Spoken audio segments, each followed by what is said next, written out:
What's happening, good people? What is going on out there in the wide, wide world? Hold on. There we go. What is up? What is up? I hope y'all are having a great day. Move over to the side here. Be more centered for the camera. Culture control, sitting nice and pretty here. This is my first book, everybody. My second book is entitled The Inner Storyteller. Welcome to the channel. If you're tuning in for the first time, I am Soul Expression. Very, very, very happy to be with you here. Please like the video, subscribe to the channels. You know, if you like the video, sometimes some people who like the video, especially the first 500 people,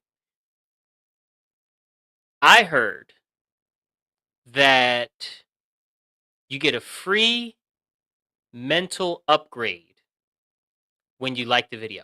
I don't know exactly what gets upgraded in your mental. You'll probably have to do some mental research, but when you like the video, there's a high chance, if you're in the first 500 people to like the video, that you will experience and have a permanent, or at least semi-permanent, upgrade to your mental faculties. It's the craziest thing. It's the awesomest thing. Also consider subscribing to the channels. Of course, that will help me monetize this channel one day. That is eventually the goal. And if you're here, then you're in for real conversations. Okay? We talk about natural law above all else. Talk about religion. We talk about money, anarchy, culture, and how mankind is manipulated from the shadows by forces that do not have our best interests at heart, perhaps because they are completely evil.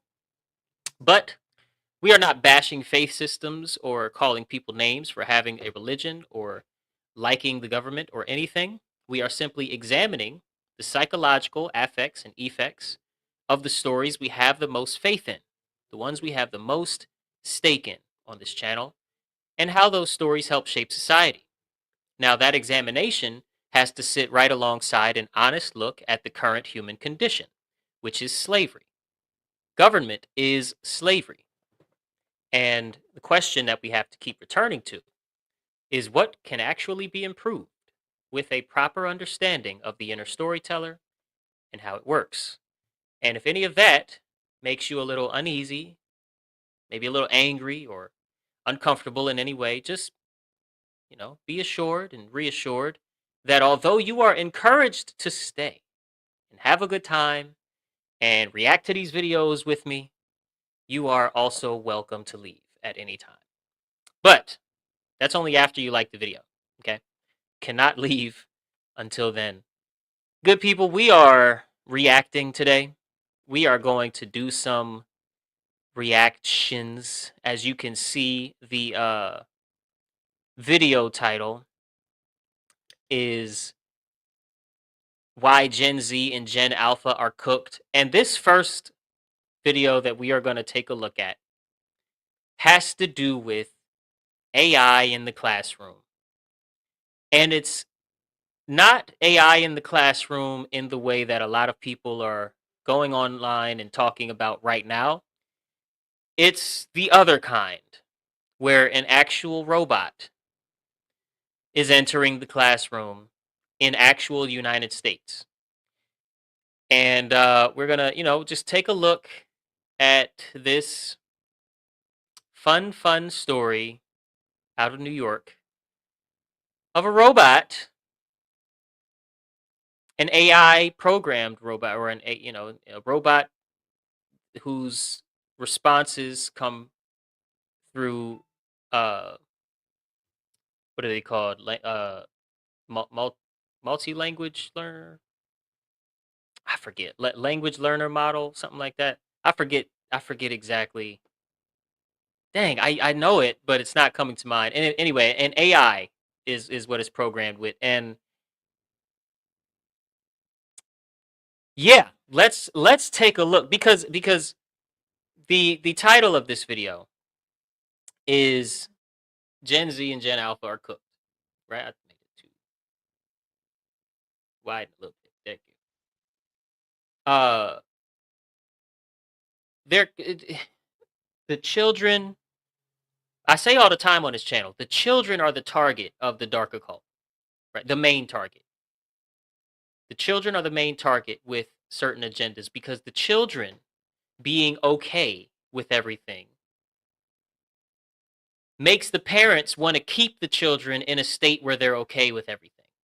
When the children are always scared or angry or confused and fighting back, and I don't mean super small children, I mean, 13-year-olds and above to about 21, 25 or so. When children are up in arms about everything and not happy and not free to be kids and, you know, develop and explore and learn about the world slowly but surely, a little more individual, and not just being fed everything from their parents, then things are chaotic, right? Kids are hard to keep up with. They take an idea and they take, you give them an inch, they take a mile. They take an idea, they make it so big in their head, and they have this hard time understanding the world. And so, the target of the social engineers, the sorcerers at the top of the food chain of this place we call Earth, they are targeting the children. And we are going to take a look at, I love this channel, a homestead journey. Shout out to this lady here. She's the one, this is her channel. And let's take a look at this AI in the classroom. It is disturbing. Oh, And get any stranger, this is coming to a school near you. They're bringing humanoid robot teachers into the classroom. Check out Sally here. That's her. look at. Oh my God, that's creepy. This is Sally. Her legs don't move. Her head, her shoulders, her hands move, but and her eyes move and her mouth moves, but her legs don't move. She's completely AI, made out of metal and rubber and other oil-based materials, and is just the scariest, creepiest, most dystopian thing. And you see in this advertisement that this kid is a little kid. I think in New York, the robot is actually going into a high school, but I just, I wanted to pause here at the very beginning so that you can see what she looks like, because it is creepy. Oh. Classroom. Check out Sally here. That's her name. These students are going to be.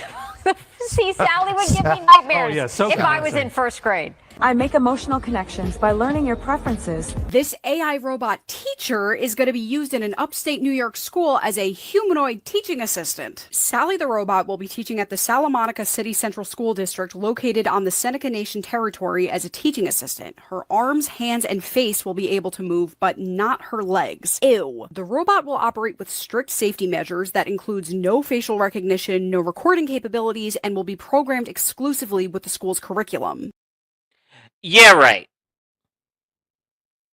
Right? Like, first, off the bat, yeah, right. Sure, maybe this one, maybe for the first year, the pilot program, she's not going to be recording the students and sending the recording to some military something somewhere, or a big data, meta data center somewhere. Sure, maybe, by law, they're required to start that way.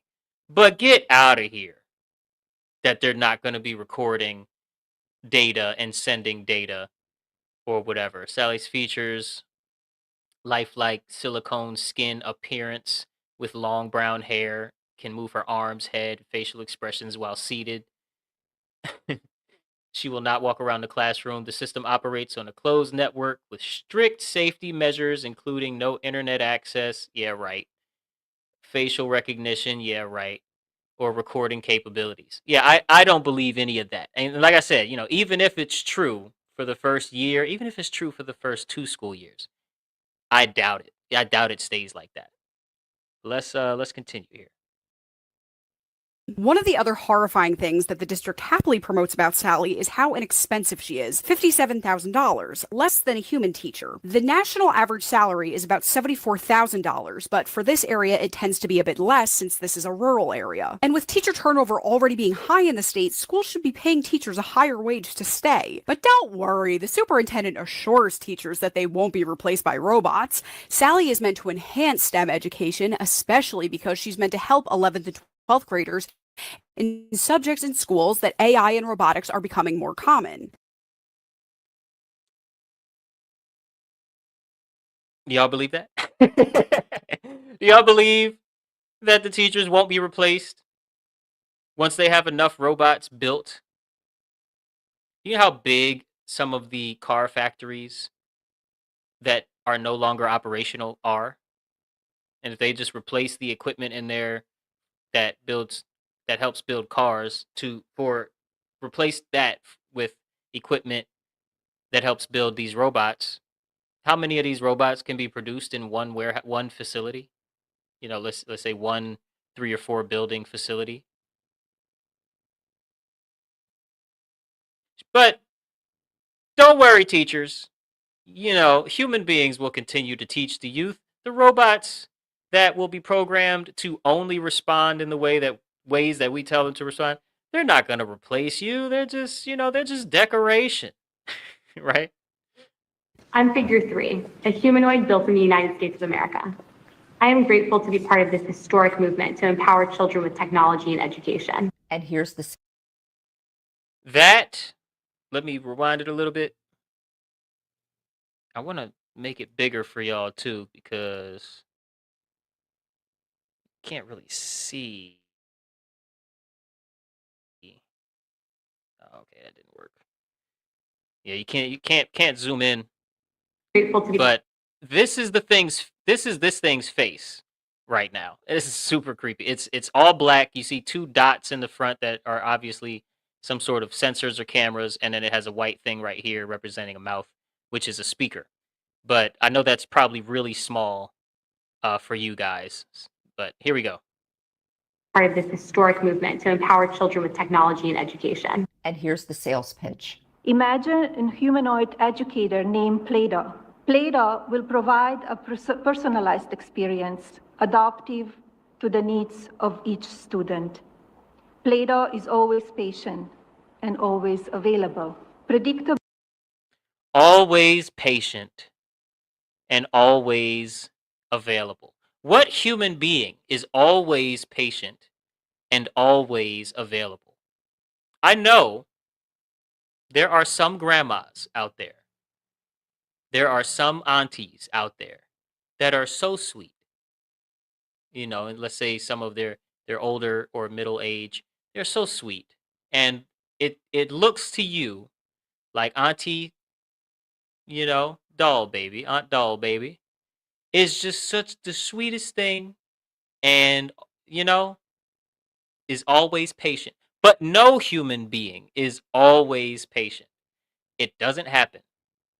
You are designed to eventually lose patience with things that are nonsense and unfair and whatnot, because that has to do with your natural connection to the moral standard of the universe, right? The moral law of God's law, right? The laws that are in place and always binding, like gravity or the thermodynamics, magnetism, electromagnetism, whatever you want to call it.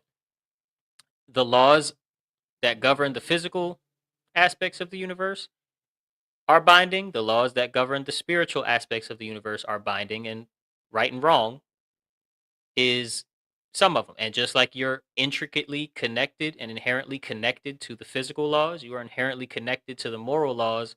And there is no human being connected to the moral laws of this universe that is always patient, that is always available without burnout. Right? But yeah, let's just keep going. This is amazing. Our children, we develop deep critical thinking, and independent reasoning abilities, and adapt in real time to a student's pace, prior knowledge, and even emotional state. Let's get into it. I hope you realize. So it just said will adapt in real time to a student's knowledge base, pace, right? How fast they're learning the various subjects. Adapt in real time to these things, as if to admit that we have to store this data. We have to make the psychological profiles and the intellectual profiles of your children in these government schools. We have to do this so that we can adapt in real time. And we're only gonna, we're only gonna do it for that purpose, right? You can trust us to do nothing nefarious with all of this data on your kids, who will eventually be adults that are still tracked through the various means of surveillance that this country is implementing right now. And it's just for that purpose, and you can trust us to not do anything else and not send this data anywhere else where they may be targeted for what they think, what their beliefs are, what they stand for, what their plans are. You know, we're not heading towards any type of dystopian thought police and thought crime, hyper surveillance, no privacy, statism religion. We're not headed there. We're just, decorating the place a little different, right? That's all we're doing, right? This was the plan for a long time. It was a matter of chipping away at public education for years. Over-testing, underfunding, pushing teachers out, ignoring the warning signs, breaking the system, and then replacing the humans who held the system together. And here I was naively thinking they would use video. And she's talking about problem, reaction, solution. So you create the problem, right? By design, you design the school system to fail. And as you implement the various updates to the school system, they're perfectly aimed, perfectly timed to create just enough chaos so that the school system starts to crumble. It looks like it's happening from the inside out, when really there are people who are orchestrating it at the design level. Um, and yeah, and you create the problem of the failing school system. You hear the reaction from the teachers and the public. The teachers hate teaching. The public hates the school system in general. And there's a mosquito in here. And I see it. I will kill you, Mr. Mosquito, Mrs. Mosquito, whatever you are, touching my neck. Anyway, um, create the problem of the failing school system. Hear the reaction, the public going wild and wishing for something better, and then providing the solution. Replace the human beings with AI. They're doing it with Chromebooks. They're doing it with the way that you do homework now. They're doing it. Obviously, they soft launched some of this with online schooling worldwide during the COVID era. I don't think I'm supposed to say that word on YouTube. Anyway, come back, come back, come back. There we go. Uh, you see what's going on, right? And all the while, we have a whole other problem that is, unfortunately, the kids themselves. Okay? And what I mean by that is the kids and the parents, and a lack of parenting, as well as the problems that already exist in the school system. right? And remember, the central theme here today is Gen Z and Gen Alpha are cooked. Okay, so this is a big part of it, is what actually is the state of their education, and then later we're going to get into the world that they're going to step into as young adults. But let's look at what the educators are saying about the kids. Oh, and let me turn the sound on. There we go.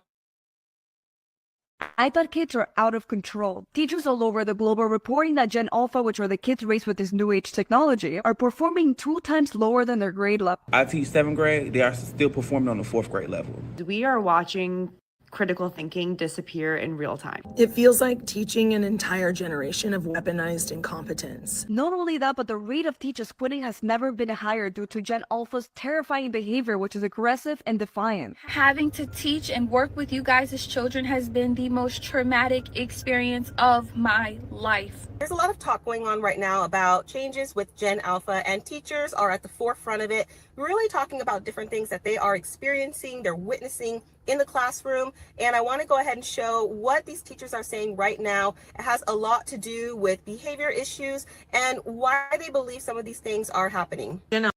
Okay, so keep that in mind. I'm going to skip this story. Her story is also really important, but this lady that teaches ballet, this lady right here, is she's gonna explain it in a way that starts toward the root, and it's very imperative that we understand this, because she teaches ballet to 3 to 5 or 6-year-olds. She teaches the littles. Okay, so the younger you get, the more uniform the problem is going to be, because they don't have all of the complexities of fully kind of being familiar with and learning. I'm gonna get this mosquito. He don't know. He lucky I don't have my little rag around my neck, or he'd have already been dead. Anyway, I'm getting ready to go to war back here. Listen to what she says about these 3 to 6-year-olds that she teaches, and I need you to make some connections in your head as we watch this together. And I'm gonna mute my mic and turn my camera off for just a sec as this plays, because I'm getting ready to deal with this mosquito. So give me 2 seconds and check this out. Having to teach and work with you guys as children has been the most traumatic experience of my life. I teach 5-year-olds ballet. 5-year-old girls ballet. I have a class of 10 students. They don't respect any authority. You ask them, can you stand in your designated spot? They're telling you no and shut up. They're throwing things at each other. They're throwing things at other people, other classmates.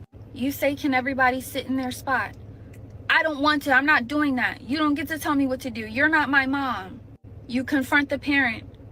The parent tries to argue with you and fuss at you because you tried to reprimand and redirect their kid. I told a young little girl, please sit in your spot. You're not my mom. You don't tell me what to do. Okay. When her mom came to pick her up, I said, hey, your daughter's having a hard time following instructions. And 7 times today, I've had to redirect her to just sit in her spot. Well, clearly she didn't want to sit. And mind you, this is a mom. Clearly she didn't want to sit right there. So, I mean, if she's telling you she don't want to do something, why keep asking her to do it? You know she's not going to do it. What world do we live in? Like, the root. The root. Okay? The parents are not parenting. The children are not interested in anything in the world. In the real world. They're not interested. Teachers underfunded, programs underfunded. The developmental learning underappreciated by almost all parties. Just the general process of development. both intellectual development as well as emotional regulation and, mindset development. All of those things underappreciated. And we have parent now. This does not apply to all parents. This does not apply to all anything. This doesn't apply to all kids either. But we have far too many parents who grew up with far too much convenience, and it leads to far too much bad parenting habits in the home that make you look like you don't even care about your child or their development. And trust me, this problem is also designed into the monetary system. They want us too tired, too burnt out, too confused, and too illiterate as to how the financial system works, as well as how the governing systems work. Too illiterate, like the court systems and whatnot. And in that state, too dependent on both their leniency and their word, their authority. Too dependent on their authority, meaning we give up our power in our ignorance, and in our chosen ignorance, by the way, because the information is out there. Everybody has access to all of the information you would need to get started on being free and being a natural human being. And we choose to not look into it. We choose to give them permission and enablement by our obedience to their little guideposts and signs and regulations and police and jail and judges and prosecutors. We just obey everybody. Just everybody gets the obedience. Everybody with a lab coat, little pharmacy jacket or whatever. Just obedience. And so this problem also will get a reaction. People making videos like this nice young lady here will make videos and say, we need help.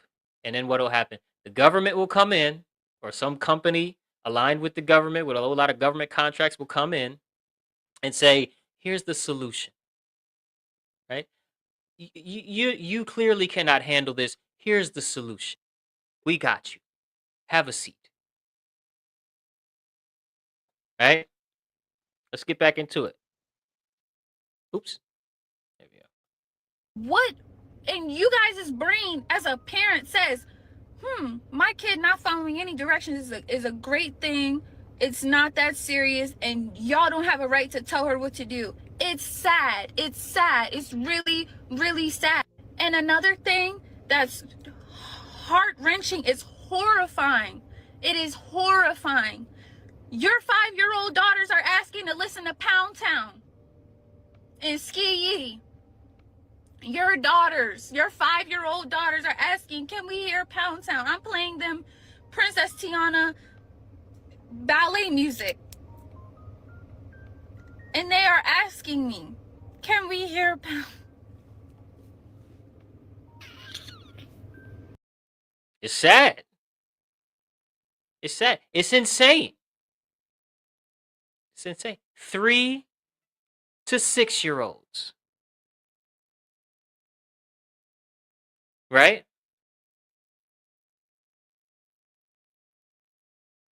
Hold on.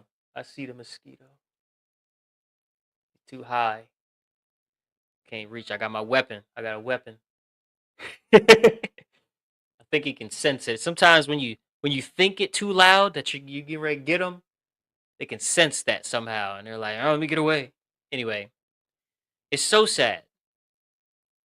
So sad that we are so into our phones when we're at home with our children. We're so into our laptops when we're at home with our children. We're not even into our partners and even like our friends. We're just into the phone, the device. Right? And you say, well, I connect to my friends through the device. Yeah, but the point is your child is not getting raised. Your child is just being given an environment, no guidance, and being punished for being annoying or punished for being loud without being taught how to regulate their emotions, how to process, and how to think about this world that they were born into that they don't know anything about, right? As well as how to play, right? A lot of parents don't know that you have to teach your child certain aspects of how to play. You have to help them upgrade their play.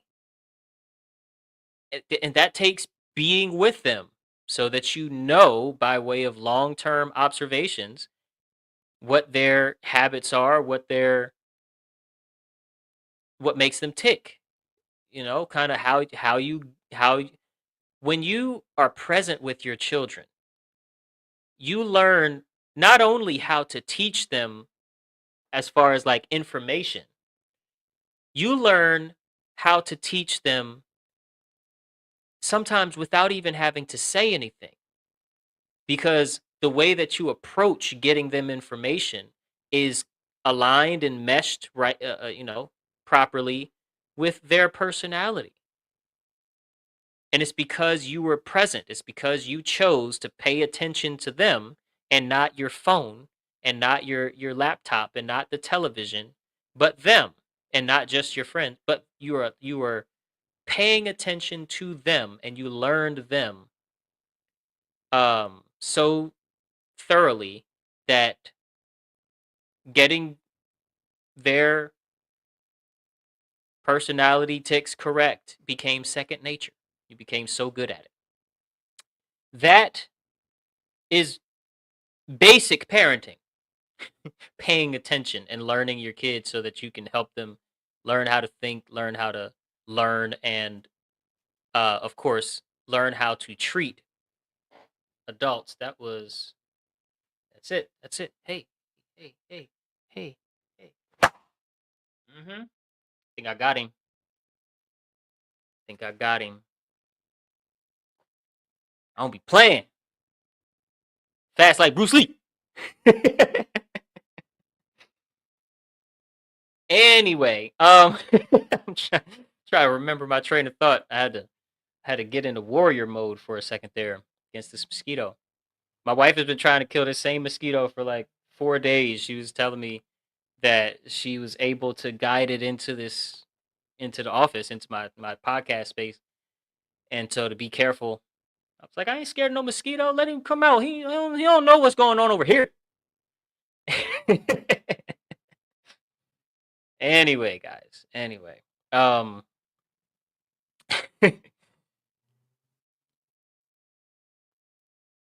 basic parenting is not being implemented, and it leads to children being ill-equipped to treat other adults that they come in contact with, and other children as well. There's a lot more violence amongst young people. Um, a lot more. The bullying is insane. And I'll add, especially in the Black community right now, bullying in school is like it's crazy, crazy, and it's far too common, right? There used to be, within this whole sea of hundreds and hundreds of students, like one bully, maybe two, in an entire, well, maybe not entire school, but at least an entire grade level, maybe even two grade levels, one or two bullies. Right now, it's like you're either a bully or you're a bullied, and all of the hundreds and hundreds of students are playing those roles. You're either a bully, one of the bullies, or you're one of the bullied, and everybody picks one of those roles. Nobody is just there because they're in school and they were told that they have to be there. No, it's I'm here and I'm a bully, or I'm here and I'm timid and scared and being bullied.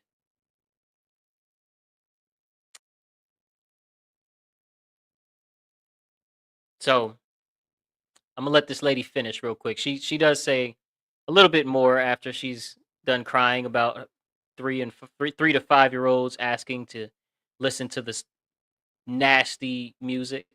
I don't know what to do. I don't know what to do. And I'm so scared for these little girls today because this is the most insane agenda push I have ever seen in my life. We do freeze dance. You guys' daughters are twerking at 5. 5. Where's the parenting? Where's the boundaries? Where's the help? Y'all are not helping your kids. You're hurting them. You guys are hurting them. I come every day dressed, ready to go, and I'm in school too. I'm in college. I mean, I put bows in my hair. I'm wearing leotards. I'm trying to get them interested in like proper things for their age, and you guys are exposing your kids to this raunchy secular music. Why is you guys' 5-year-old's daughter singing Pound Town? And it's just really, it's upsetting.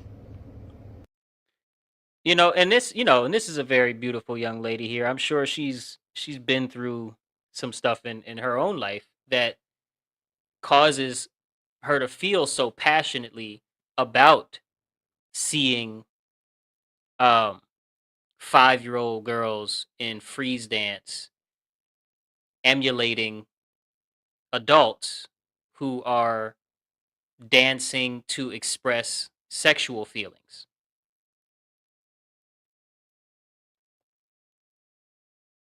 Which is what twerking is. Don't let any new age crazy person tell you that twerking has nothing to do with sexual feelings. Yes, it does, all day long.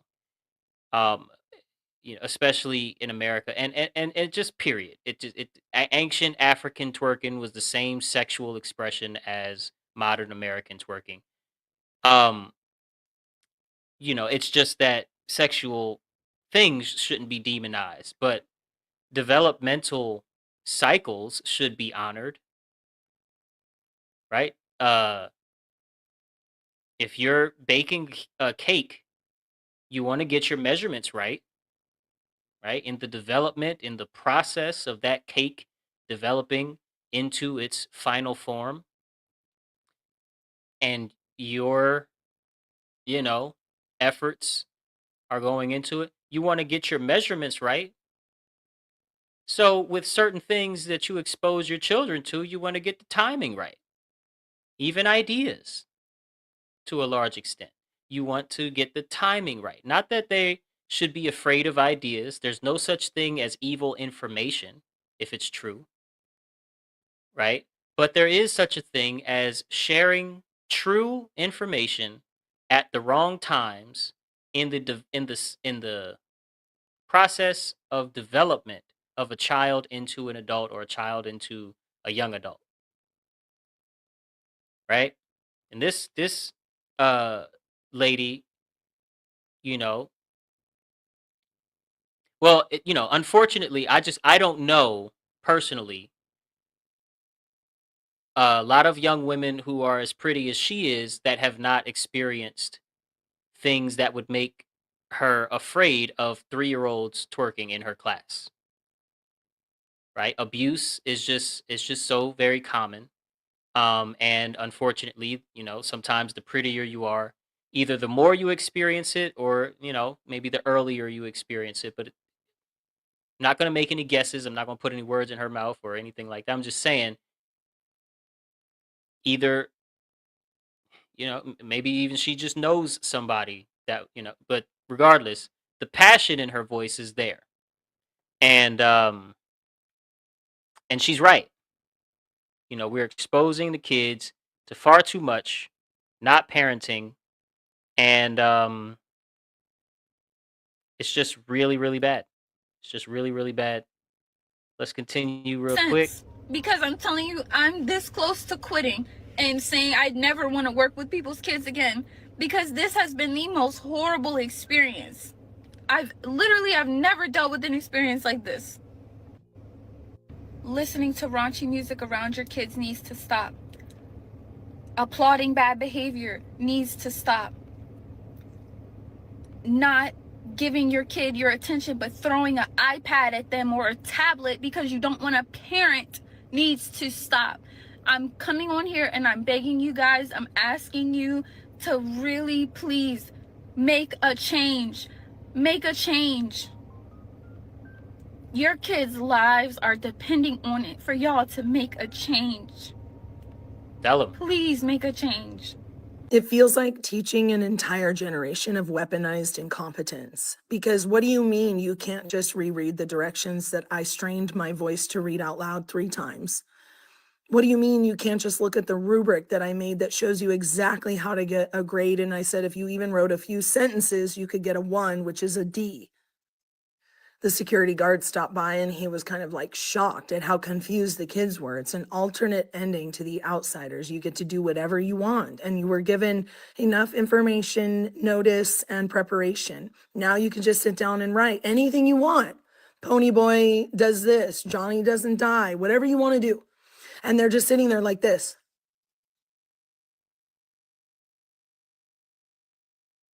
And I can't help that. And so I just told him, like, you need to pick up the pencil and write. I can't help you. You need to pick up the pencil and write. The only metaphor I could think of to try and motivate them was that every year my kids have 2 sets of grandparents. One set of grandparents just gets a blank happy birthday card and then they write love grandma. The kids don't keep those cards. The other grandparents get detailed cards and write, on the day you were born, I love you so much. My kids keep those cards. You guys are going to be the grandparents that just writes love grandma because you can't even pick up the pencil and write. I even told them if they can't think of anything, they should write once upon a time and then just write whatever. I even told them you can just write what did happen in the story. And I had kids really sit here and do nothing. And then I go, okay, that's it. That's the only time you get. And they looked at me like, huh? How, like what? When are you ever going to pick up the pencil and write? They don't intend to. If you let them do it online, they 100% cheat. Obviously, I've caught them cheating so many times they don't try that now because that's the only way I give a 0. I will give you a 50% a lot of times, but if you copy and you waste my time, 0. Here are my 2 cents. All right. So that's all from this video. That I wanted to react to, and this next one I have timestamps for. But before we get into the next one, as you can see, okay, as you can see, there is a dangerous problem when it comes to these data centers and the AI push, with AI entering the schools by way of a humanoid, which means human-looking, human-like design, humanoid robots, AI robots entering the classroom in New York first, at first. And supposedly at first, wink, wink, you can trust us, bro. No recording capabilities and no,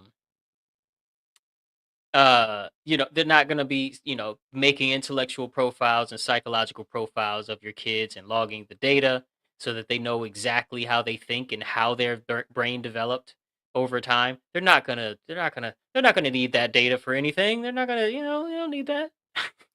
It's not like they're running a mass mind control operation in America or anything. Anyway, good people. Anyway, this next, excuse me. That's one problem. And okay. So boom. No, remove. I have to stop the screen share for a second and restart it so that the audio reconnects. There we go. Okay.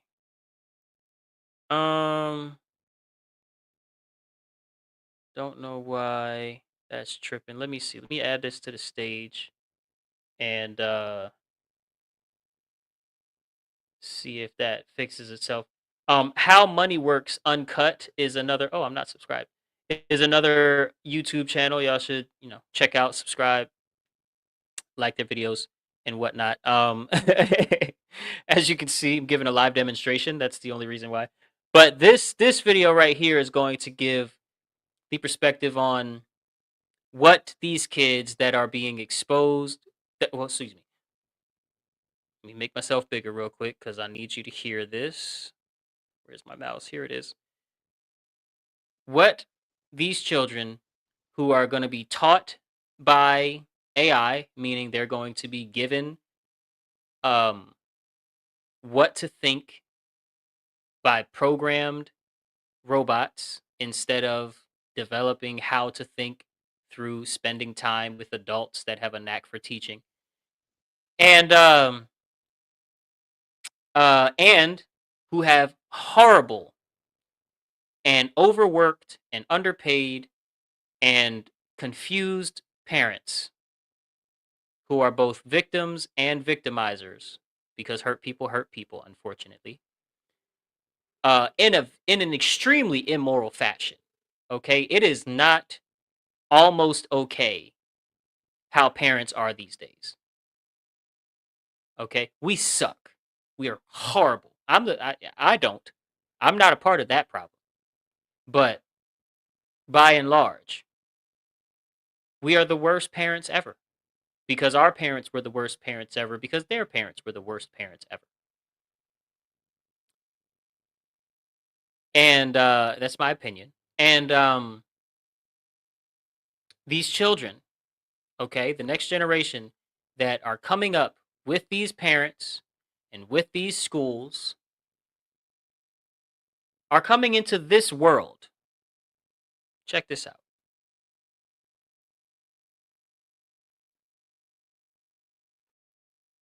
It's not going to be shocking to you to hear that inflation and the resulting cost of living crisis have also, pushed let me a know lot if of you can family hear. budgets to their limit.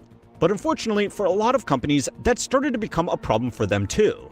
If people simply can't afford anymore, they need a new way to expand their margins quarter to quarter. For a while, the solution was maintaining prices, but just reducing the quantity of the actual product so people would be forced to repeat their purchases more often.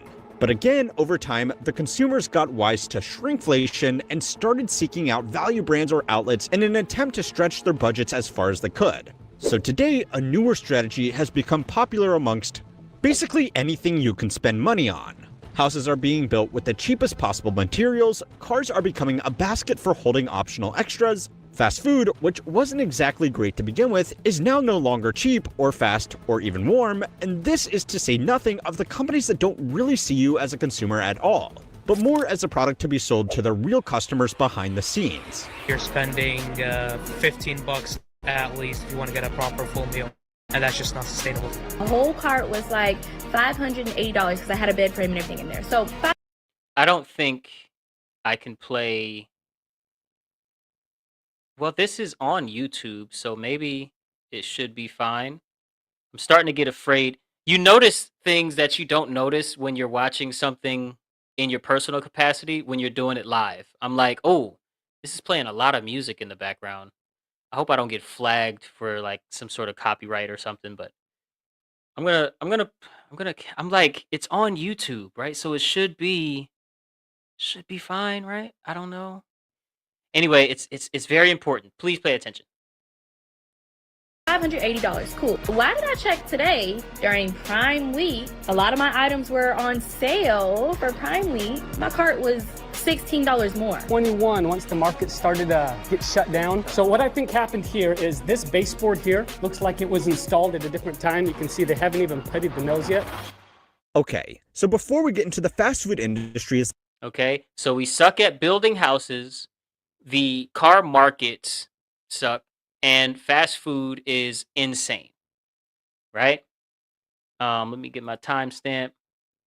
So let's go to 2 minutes and 50 seconds, right about here. And check out, yeah. Used to be a lot more fun too. They got a whole bunch of adults in this pit. Anyway, let's go ahead and hear about fast food. likely to appeal to most 20-somethings. No shame though. Shifting consumer trends are one thing, but the bigger reason is that restaurant locations have become far less important and much more interchangeable. According to market data from the consulting firm McKinsey & Company, people are now almost twice as likely to order food through a delivery service like Uber Eats or DoorDash than they are to physically sit in a fast food restaurant and eat their meal. Fast food locations are increasingly just becoming distribution centers for Postmate drivers, so maybe we shouldn't be surprised that they have started looking like Amazon warehouses. Anyway, alongside ingredients and staffing, the real estate these restaurants sit atop is simultaneously the largest expense in most locations as well as being a significant asset. As the story goes, Ray Kroc, the man responsible for scaling McDonald's into a global fast food empire, figured out that he wasn't in the burger business. He was in the real estate business. To this day, for the majority of fast food locations, most of the money is made by the commercial real estate. The restaurant that sits on the land is basically just a tenant producing cash flows.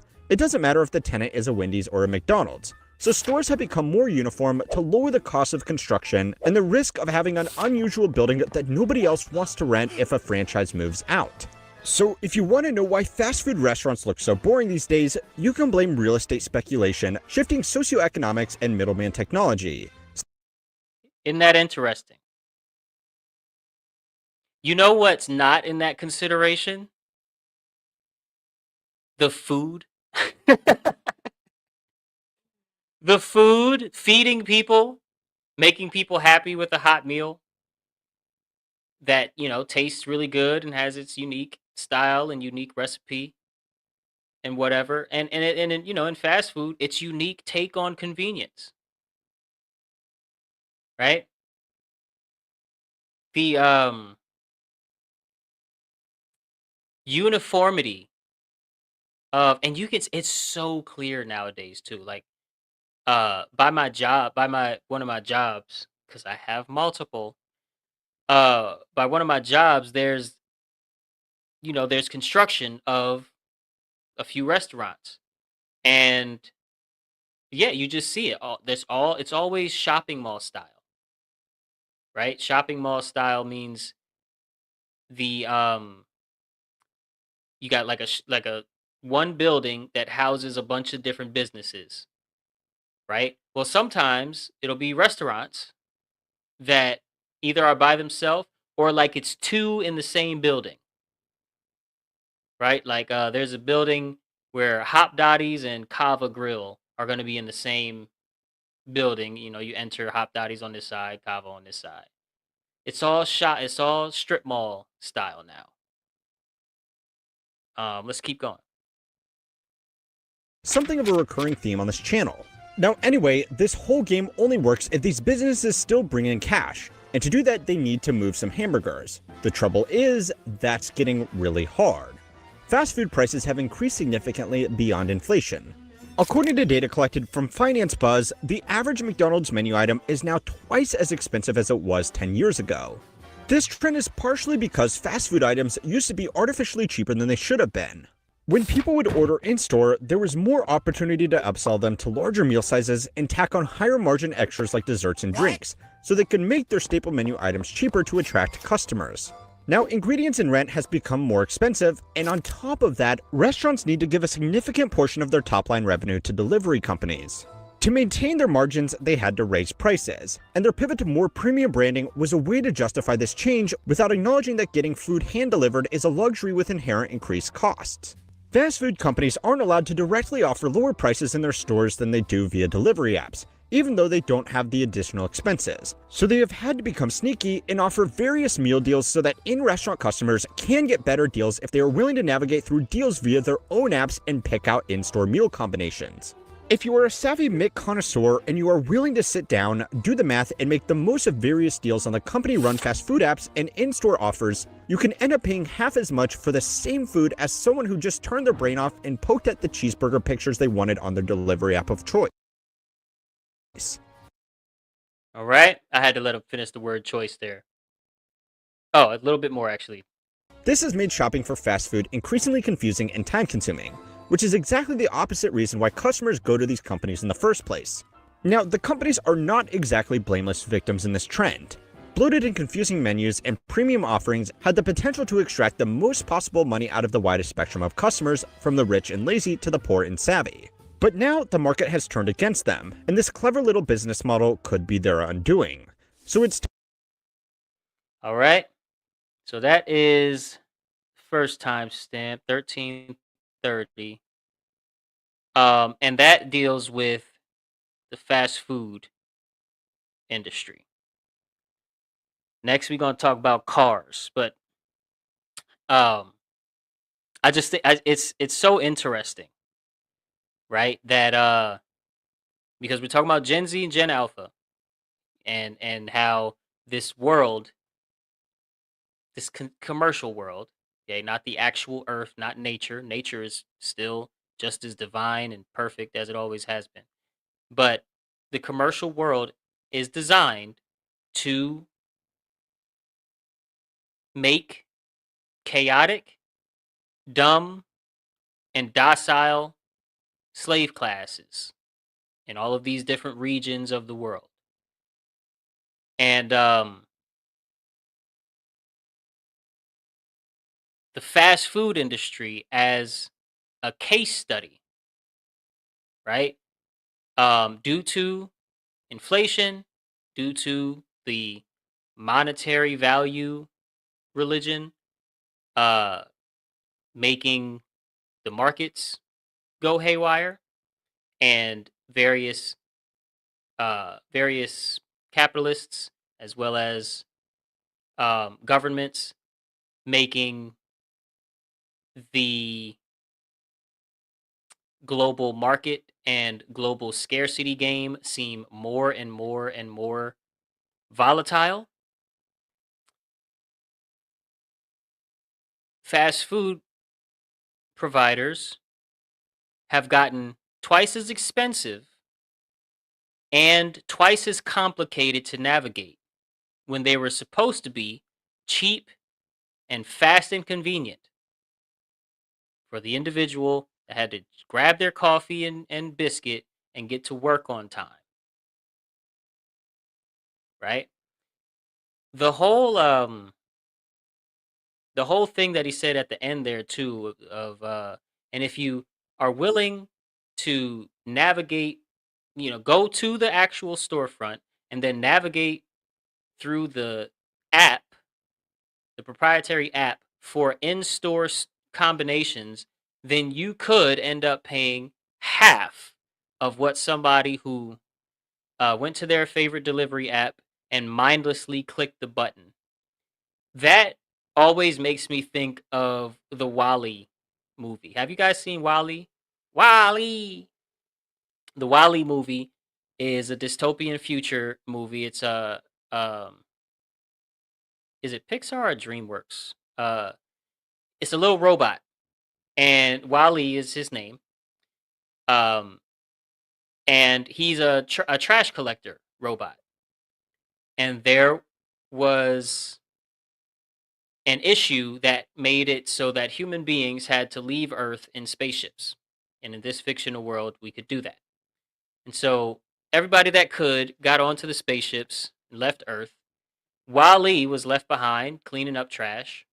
And eventually, he just got smart enough to change his battery every now and again. So Wall-E has been living for a very long time on an Earth with no people on it and overrun by trash.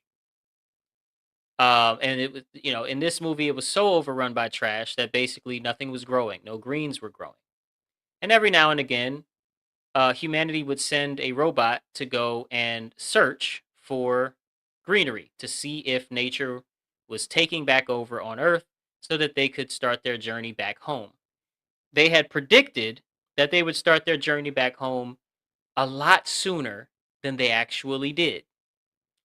And it's because the robots that they sent to go look for greenery kept coming up with nothing, kept coming back with nothing. And so eventually, in the movie, you see the state of human beings on these spaceships. And they're all fat. They all don't get out of their chair. Their chair has all of the technology and capacities for them to move around, get around, socialize, use the bathroom, eat, sleep, and move their bodies just enough to stay alive, to have working organs and whatnot. But they never get out of their chair. And there's a bunch of screens right in front of them, and they can turn the screens off and interact with people, and then that's it. It's let me pull up a picture. Um, let me see, humans in wild dash e. Yeah, there we go.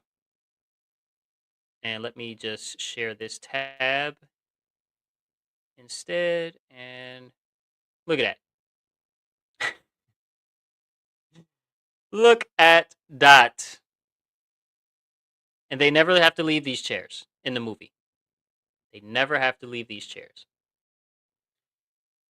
And that's what happens, right? We mindlessly click the burger on our favorite delivery app, and then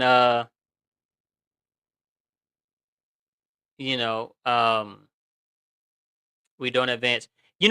Since we're already at an hour, I think I'm going to review the car stuff and the housing stuff later, but basically the world that these kids are growing up in, what they hear their parents talking about as far as the state of economy, the state of politics, the state of medicine, the state of the car market, the state of the housing market, the state of food in general, not just fast food, the state of getting a job and earning income, the state of taxation, the state of clean water, policing and abuse of government power, the court system, child support, all of these things that we talk about that are, basically problems generated through the religion of monetary value, all of these things look so grim and so gloomy for these kids.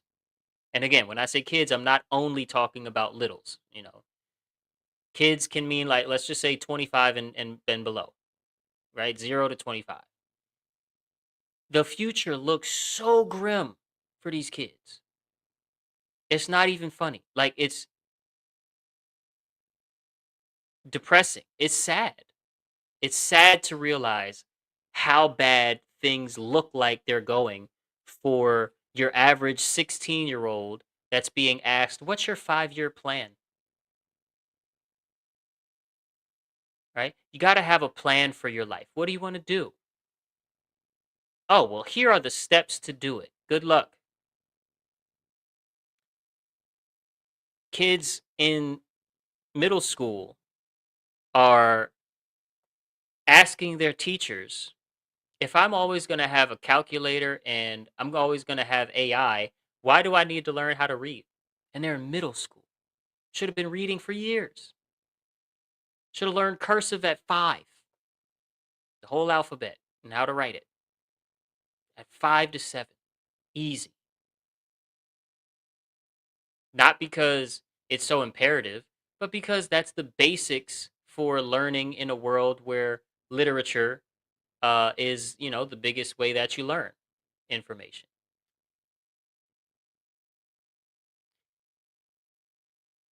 Paperwork and basically contracts is how we do life right now on Earth. It's not natural, but it's how we conduct ourselves. It's paperwork and contracts. It really could just be brought down to contracts. And if you can't read a contract, you don't know what you're agreeing to when you sign a contract or when you enter a contract. There's a lot of contracts you enter without signing a document, directly. Well, then you are set up to fail. And that's very unfortunate. Right? But I don't want the video to go super duper long, and I'm also getting pretty hungry, so I'm going to cut it off here. Thank you so very much for being with me and checking out some of these videos with your boy. I do hope you enjoyed. And please like the video, subscribe to the channels. I will indeed try my best to see you guys tomorrow. maybe for a part 2 of this video here. And I'm going to go be a good dad and raise my daughter. Peace and love always in all ways, good people.